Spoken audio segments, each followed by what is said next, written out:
یکی از سمت‌های مهمترین سیاست حکومت جمهوری تاجیکستان و مقامات اجرایی محلی حاکمیت دولتی تأسیس جایهای نوی کاری برای ساکنان مملکت و بلند برداشتن سطح نیک و احوالی مردم کشور میباشد.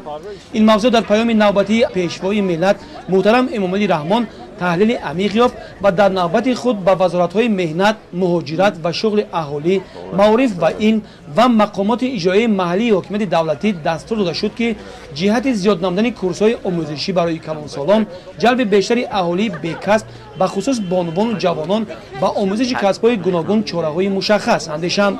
دستور و هدایت‌های پرزیدنت مملکت را مسئولین مقامات اجرایی حاکمیت دولتی ناحیه شهرنو مورد اجرا قرار داده با اشتراک دایره وسیع کارفرمایان و کارجویان یارمارک‌های جایهای کاری خالی و وظیفه‌های آزاد برگزار نمودند.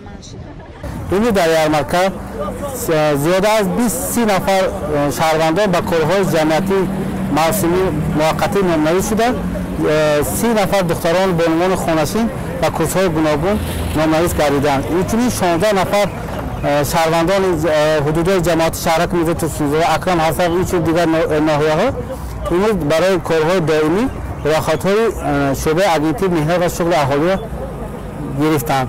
ما تصمیم گرفتیم که چنین یارمارکه را در بعد در دیگر جماعت‌های شهرک دهات ناحیه حدود ناحیه راه اندازی نماییم.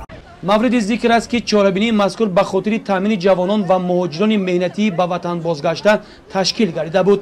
مرکزهای کسب آموزی کلانسالان که آموزش هنرهای ملی از قبیل آدرس بافی، لباس دوزی، قالین بافی، لباسهای خارجی و تکنولوژی معاصر را براه ماندن در یارمارکه اشتراک نمودند. در یارمارکه اشتراک نموده ایستادم. امروز برای آموختن کسب بافندگی نام‌نویس شدم. ما می‌نداریم کوشش میکنیم که از نزدیکی‌های کسب آگاه شده به خلق وطن خود خدمت میکنیم.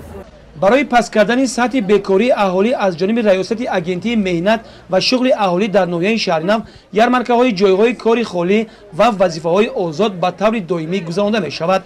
مسئولین نیاز دارند چنین چاره‌بینی‌ها را در مرکزهای جماعت‌های دهات نیز براه مانند.